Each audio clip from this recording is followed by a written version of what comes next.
Hi, I'm Donna Jordan from Jordan Fabrics. Today I'm going to show you how to make a pattern called Carpenter's Wheel. We're going to make a small wall hanging size, and I've got a little sketch here that I made. And I'm going to use some traditional looking fabrics here. These are from Moda, and they have a Christmas theme to them. I'm probably going to use this for a border when we're all done.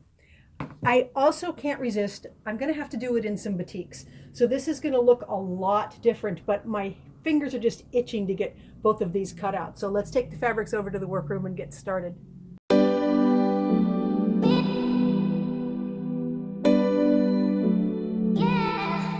I have some of the pieces cut out and started for the batik option here. You can start to see what the pattern's going to look like. And the most time-consuming part was laying all these pieces out. But when I actually sew it, I'm just going to make 1/4 at a time because every quarter is exactly the same. Now I'm going to show you how to cut the fabrics and make your half square triangles and get it to this stage. I've got my 3 prints here, and I'm going to cut the same pieces out of all of them.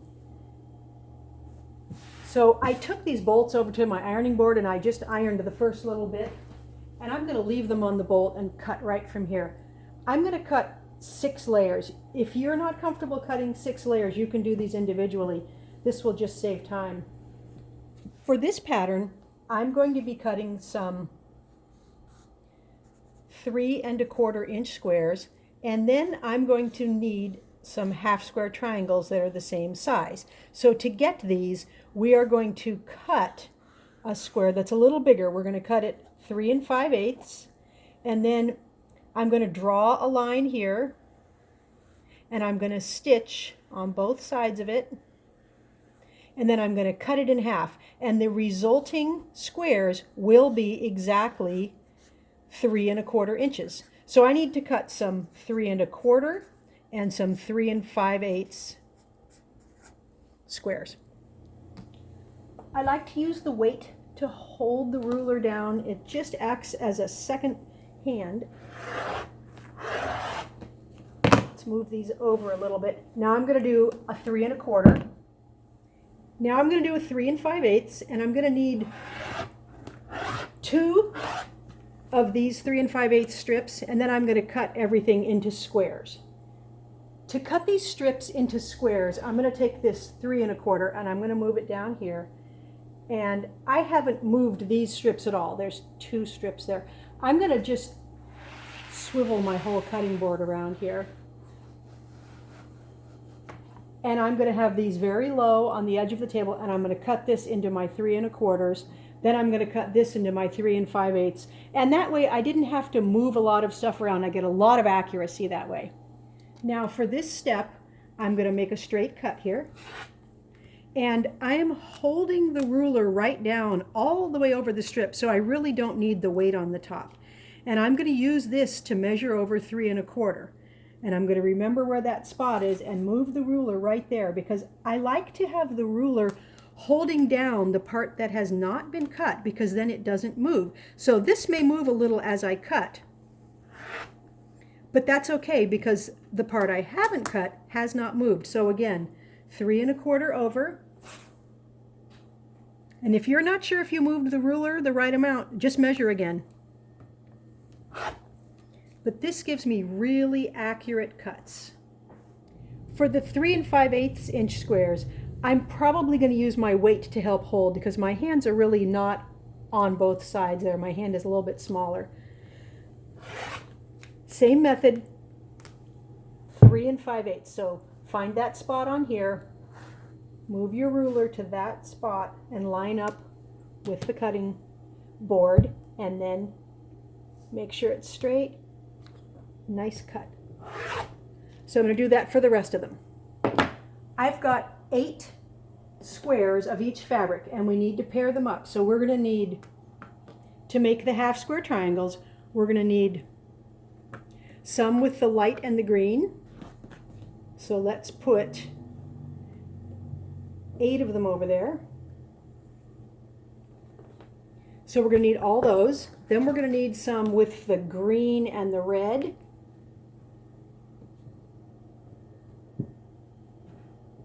And then we're going to need the rest with the red and the cream. Now we're going to mark the back of the squares, and then we're going to stitch along either side of that mark.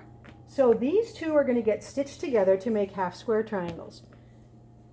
So we're going to mark the back of, I think I'm going to mark the back of this. I think it'll show a little better. Even though it's darker, there's not as much print. So I like to use a pencil. There's a lot of fun marking tools, and I like to draw right along the diagonal here. Then when I take this to the sewing machine, I'm going to put it right sides together, and I'm going to stitch a 1/4 inch away on each side. So there's going to be 2 stitching lines. Here's my squares with the line right down the diagonal, and I'm going to stitch on either side of that. So I'm stitching 1/4 inch away, which is how wide my presser foot is. So I'm going to do that for the whole stack. I've got most of them done. So here's the last few. You want to sew right off the edge and leave a little bit of space between that one and this one when you start sewing. Now we're just going to leave them sewn together like this. Pull it around here. Now we're going to stitch a 1/4 inch away from the line on this side. Since the pieces are all attached, it's really, really fast and easy.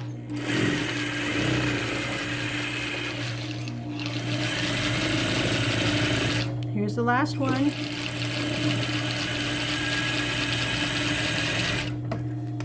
Now we're going to snip them apart and stack them all up. The next step is to cut right between these 2 stitching lines. I used a darker thread here so you can see, but I'm going to be cutting right along my pencil line, and I like to use scissors because I think it's faster to use the scissors than to go back to the cutting table. You certainly can go to the cutting table and use your ruler and rotary cutter, but this just goes really fast.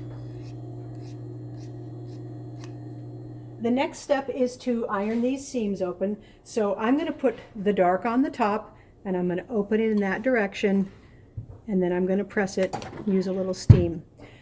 This step goes pretty fast, but you do want to have them nicely ironed and opened up. You don't want to not open it the whole way. So if you ironed it like that, obviously it would not be good. We want to open it all the way up.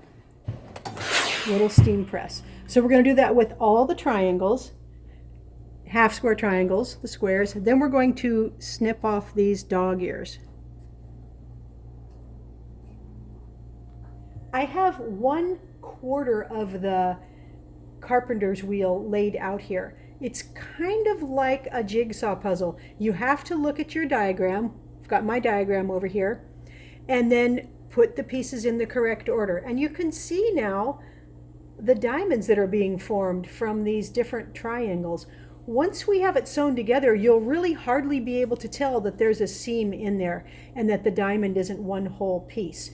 So to make the whole carpenter's wheel, we just make this 4 times, and we just turn it for the different 4 corners. So it's pretty easy to sew. It's just a 4 by 4 block patchwork. So I'm going to carry this over to the sewing machine and carefully stitch them together in this order. With patchwork like this, it's real important to keep the pieces in exactly the right order. You wouldn't want to pick a piece up and have it turned the wrong way, because then your pattern won't be correct. So what I usually do is I keep them in order, and I'm going to sew these 2 together, then I'm going to sew these and these and these, and I'm going to keep them together. I'm going to leave strings between them. So I'm going to pick them up right in order, facing the way they should go.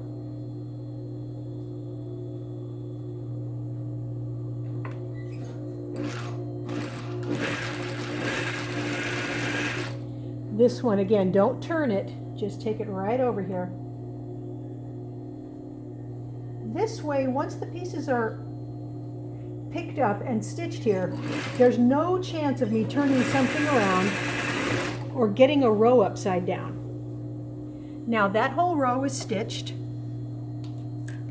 so I'm going to leave it here. I'm going to open these up, And I'm going to start up here, and this is the piece that goes on next. So it's going to get flipped over and put right here. So I'm going to go down here, stitch this piece on, and then I'm going to pick the next piece up, again flip it over, and I'm going to keep them exactly facing the way they're already facing so I don't get a piece turned the wrong way here. I've got all the pieces together now. It's always a good idea at this point to double check and make sure that it looks like you've got everything correct. And now we're ready to sew these rows together. So I'm going to finger press the rows, the seam allowances in opposite direction. So I'm going to press all of these seam allowances to the right, the next to the left, right, left. So I'm just going to make sure they're facing that way and then finger press firmly, especially on the top and bottom, because we've got a lot of bulk right here where all those pieces come together. So if you really open it and press right there, it'll be real easy to sew the rows together. Now this one's going to go to the left, again right here. And if your fingernails don't work for this, you can use the back of a spoon right along the edge of the spoon. You just want it opened. Now we're ready to sew these rows together. So we want to match up the intersections, and we're going to be sewing 1/4 inch, and we want to go right where this one comes in. Here we're going to want to match that to that. So there's a lot of matching involved, but the pieces are real consistently the same size and the seam allowances are going different directions, so it's not as bad as it looks. So I'm going to match up the corner and start sewing a little bit, and then you might want to snip this thread if you need to. You can open this up and you can see if those seams are lined up. You can also feel with your finger because they're nesting. So right here we've got a lot of different seam allowances coming in. Same thing on the back side, but everything is lined up so that all those points will meet, and we're going to stitch right at 1/4 inch and right along there.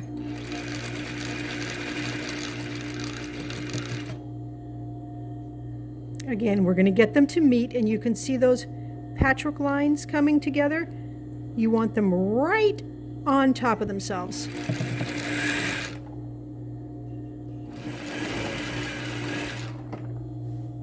All right, so let's look at our seams and see how close our matching is. All right, so this one right here, that's not matched very well. I'm going to take that out and re-stitch it. This one's perfect. This one's perfect. So anytime you get one that's not as perfect as you would like, that's pretty good. That's great. You can always take out a few stitches here and make it match up. I'm going to give you some tips on how to iron this. So the first step is I'm going to fold this so that the seam is flat, and I'm going to pull it a little. I'm pressing with the iron and I'm pulling, and I'm just ironing this flat. This is going to make sure that these seam allowances really lay the way we want them to go. Now I'm going to do the same thing here. I'm going to hold it, open a little, and I'm not steaming it, I'm just using the heat of the iron. Same thing on the middle seam here. So this is relaxing our stitching line, and it's making sure that everything is laying the way we want it to go. Now we're going to press these seams open. So face it that way and kind of pull it like this. That keeps that seam in the back facing upward. And I'm even going to finger press a little here because I really need to open that hard. There's a lot of bulk in these seams. And I'm going to do that with all the seams.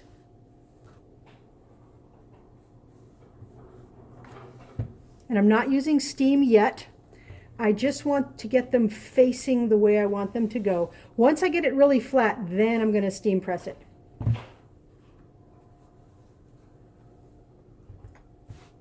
All right. Now I'm going to use the iron, and I'm going to pull this way and press. and I'm going to flip it over and make sure these seams are facing the right way. See, this one here wants to flip back, this one wants to flip over. So let's get that down. Let's get this one up. It's looking pretty good though. All right. Now we can steam press it.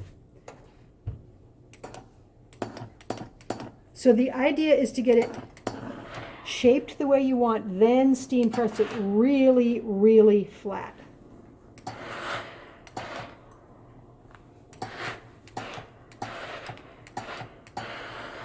Now all we have to do is make 4 more pieces just like this, and we'll have the whole carpenter's wheel done. Here's our finished carpenter's wheel. Really fun to make, and you can't really even tell that these diamond shapes are made up with half square triangles. Had we used diamonds, we would have had to do a Y seam here, and those are not that easy to do, but they're real easy to make the half square triangles and make all these diamonds. Here's the Batik colorway, really bold in those high contrast with a dark background and then the light carpenter's wheel all the way around there. Now I used the dark border here, so it's kind of floating on there.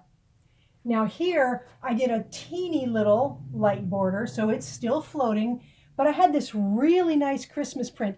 These are all from Moda's line called Evergreen, and it's a Christmas group. Really rich, warm colors. So we will have a free download for how to make this. Again, it's just made with 3 1/4 inch squares and half square triangles that start out at 3 5/8. Really easy to make, really fun. Makes a great wall hanging or a great table topper.